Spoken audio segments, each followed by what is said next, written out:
है आपका exam news by JK में। तो दोस्तों आज एनटीपीसी एग्जाम जो हुआ है 8 अप्रैल फर्स्ट शिफ्ट के सारे क्वेश्चन का एनालिसिस जो है दोस्तों आज हम आप लोगों को इस वीडियो में कराने वाले हैं। दोस्तों 100% रियल प्रश्न जो भी स्टूडेंट की तरफ से मेरे पास भेजा गया दोस्तों सारा प्रश्न आप लोग को इस वीडियो में कराने वाले हैं। तो दोस्तों अगर आप लोग इसी तरह के रेलवे के और अन्य एग्जाम से रिलेटेड भी एग्जाम आपके पास अगर देना है तो आप दोस्तों हमारे चैनल को सब्सक्राइब जरूर कर ले, क्योंकि अन्य रिलेटेड जो रेलवे से जितने भी रिलेटेड एग्जाम है सारे एग्जाम का एनालिसिस जो है इस चैनल पे आप लोग को कराया जाएगा। चलिए दोस्तों आज की वीडियो को हम लोग शुरू करते हैं और 8 अप्रैल के फर्स्ट शिफ्ट में जितने भी क्वेश्चन पूछे गए हैं सारे क्वेश्चन को हम लोग विद आंसर इस वीडियो में देखते हैं। चलिए दोस्तों वीडियो को शुरू करते हैं। अगर आप हमारे चैनल पर नए हैं तो चैनल को सब्सक्राइब जरूर कर लीजिए। दोस्तों वीडियो को शुरू करते हैं। तो आइए दोस्तों देखते हैं हम लोग आज जो प्रश्न पूछे गए हैं 8 अप्रैल के फर्स्ट शिफ्ट में। तो दोस्तों क्वेश्चन पूछा गया था कि महात्मा गांधी ने चौरा चौरी के घटना के बाद कौन सा आंदोलन समाप्त कर दिया था। तो महात्मा गांधी ने चौरा चौरी के घटना होने के बाद असहयोग आंदोलन जो है समाप्त कर दिया था। आप लोग जानते हैं कि चौरा चौरी कांड जो हुई थी उसमें एक पुलिस स्टेशन को जो है जला दिया गया था जो आंदोलन करता था उनके द्वारा, इसीलिए गांधी जी के द्वारा जो है असहयोग आंदोलन को समाप्त कर दिया गया था। नेक्स्ट पूछा गया था सांकेतिक मुद्रा की शुरुआत किसने की थी। तो सांकेतिक मुद्रा की शुरुआत जो दोस्तों एमबीटी के द्वारा मोहम्मद बिन तुगलक, कौन से दोस्तों ऑप्शन में दिया हुआ था मोहम्मद बिन तुगलक, तो एमबीटी के द्वारा ही सांकेतिक मुद्रा का शुरुआत किया गया था। तो मोहम्मद बिन तुगलक इसका सही आंसर हो जाएगा। नेक्स्ट क्वेश्चन पूछा गया था इनमें से कौन ओपन सॉफ्टवेयर नहीं है। तो क्वेश्चन ऑप्शन दिया गया था लिनक्स, फायरफिक्स, एमएस वर्ड और एक्सेल। तो इसका जो सही आंसर हो जाएगा दोस्तों, इसका सही आंसर हो जाएगा, तो इसका सही आंसर आप लोग देख लीजिएगा इसका सही आंसर क्या हो जाएगा। तो इसका सही आंसर फिर फायरफिक्स या एमएस वर्ड हो जाएगा। तो इसका सही आंसर हमें पता नहीं है तो आप इसको देख लीजिएगा, यही ऑप्शन में था। चलिए नेक्स्ट क्वेश्चन देख लेते हैं। नेक्स्ट क्वेश्चन पूछा गया था कि फरवरी 2021 में अनुसूचित जनजाति का चेयरमैन किसे नियुक्त किया गया है। तो फरवरी 2021 में अनुसूचित जनजाति का जो चेयरमैन नियुक्त किया गया है हर्ष चौहान को नियुक्त किया गया है। किन्हें नियुक्त किया गया है? हर्ष चौहान को नियुक्त किया गया है। नेक्स्ट है नोटा बटन सबसे पहले कब उपयोग में लाया गया। तो नोटा बटन जो है दोस्तों सबसे पहले कब की वोटिंग में जो है सबसे पहले ये शुरू की गई थी। तो 2013 में जब वोट पड़ना स्टार्ट हुआ तो सबसे पहले नोटा बटन जो है लाया गया और तब से ही आज तक नोटा बटन हमारे मतदान के समय आप लोग को देखने को मिलता है। तो 2013 से नोटा बटन जो है प्रयोग होना शुरू हो गया था। नेक्स्ट क्वेश्चन पूछा गया था तूतीकोरिन थर्मल पावर प्लांट कहाँ स्थित है। तो Tuticorin thermal power plant Tamil Nadu में स्थित है, आप लोग जानते होंगे। तो तूतीकोरिन जो थर्मल पावर प्लांट है कहाँ दोस्तों? तमिलनाडु में है। नेक्स्ट है दोस्तों कि इनमें से किस भारतीय खिलाड़ी ने ओडीआई में 3 बार दोहरा शतक लगाया है। तो इनके बारे में तो सभी लोग जानते होंगे, आप लोग सही बना के आए होंगे सभी लोग। रोहित शर्मा जो ऐसे खिलाड़ी थे जो कि ओडीआई में 3 बार दोहरा शतक जड़ चुके हैं दोस्तों। तो इनके बारे में सभी पूरा दुनिया जानता है, तो आप लोग जानते होंगे। तो ये आप लोग आशा करते हैं कि यह सही बना करके आप लोग आए होंगे। नेक्स्ट पूछा गया था कि बड़ा इमामबाड़ा किसने बनवाया था।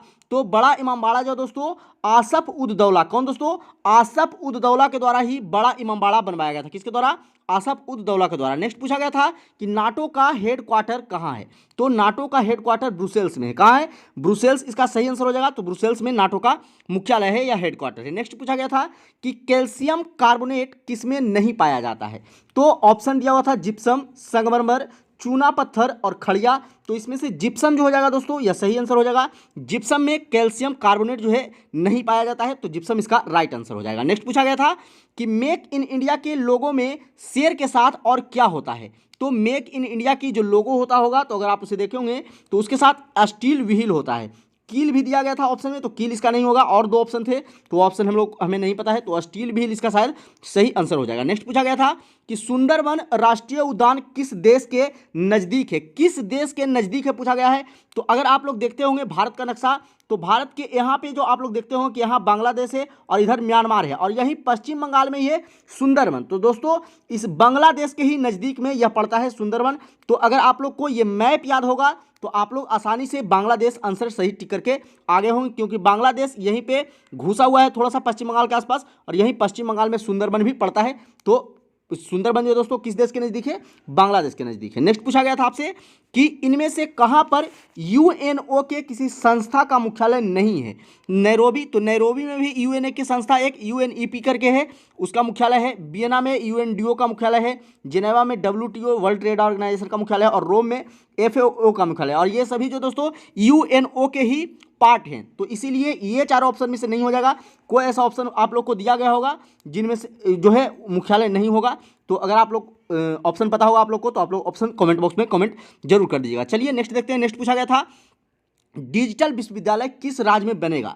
तो हाल ही में डिजिटल विश्वविद्यालय किस राज्य में बनाने की घोषणा की गई है, तो केरल राज्य में। किस राज्य में दोस्तों, केरल राज्य में डिजिटल विश्वविद्यालय बनाया जाएगा। नेक्स्ट पूछा गया था आपसे कि चंद्रयान 2 में कितना पेलोड गया था, यानी चंद्रयान 2 जो है अपने साथ कितना पेलोड लेकर के गया था, तो 14। कितना, 14 पेलोड अपने साथ लेकर के गया था। कितना दोस्तों, 14 पेलोड जो है अपने साथ लेकर के गया था चंद्रयान 2। नेक्स्ट पूछा गया था कि अष्टक का नियम किसने दिया था, तो अष्टक का नियम न्यूलैंड्स के द्वारा दिया गया था। तो इसे आप लोग जानते होंगे, तो आप लोग सही बना करके आए होंगे इस दोस्तों। नेक्स्ट पूछा गया था कि जीवन का अधिकार किस आर्टिकल में है, तो जीवन का अधिकार जो है आर्टिकल 21 में है। किस आर्टिकल में है, आर्टिकल 21 में हम लोग को जीवन का अधिकार दिया हुआ है। नेक्स्ट पूछा गया था कि IDBI की स्थापना कब हुई थी, तो IDBI की स्थापना दोस्तों 1 जुलाई 1964 को हुई थी। कब हुई थी, 1 जुलाई 1964 इसका राइट आंसर हो जाएगा। नेक्स्ट पूछा गया था वॉर्म का फुल फॉर्म आपसे पूछा गया था, WORM, वॉर्म का फुल फॉर्म पूछा गया था। तो वॉर्म का फुल फॉर्म हो जाएगा राइट वंस रीड मेनी। क्या हो जाएगा दोस्तों, राइट वंस रीड मेनी हो जाएगा वॉर्म का फुल फॉर्म।